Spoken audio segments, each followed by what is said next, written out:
मी शिवसेना प्रमुखांच्या विचाराचा शिवसैनिक आहे. सगळ्यांचीच भूमिका होती की उद्धवजी ठाकरे साहेबांनी परिषदेवर जावं, परंतु माननीय उद्धवजी ठाकरे साहेबांनी ही संधी मला देण्याचा निर्णय पक्षाने आणि माननीय उद्धवजी ठाकरे साहेबांनी घेतलेला आहे.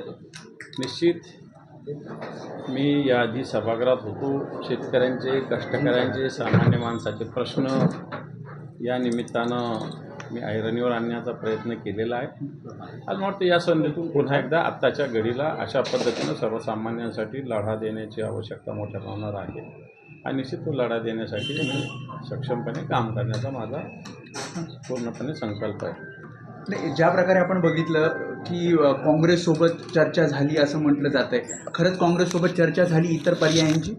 मला असं वाटतं पॉलिटिकल या प्रश्नावर तुम्ही पक्ष नेतृत्वाशी चर्चा करा. मला पक्षाने उमेदवारी दिलेली आहे. मी उद्या 11 वाजता फॉर्म भरणार आहे एवढं सांगतो. आणि माननीय संजय राऊत साहेबांनी आणि माननीय उद्धवजी ठाकरे साहेबांनी आत्ता जाहीर केले मी महाविकास आघाडीचा उमेदवार, त्याच्यात सगळे येतात.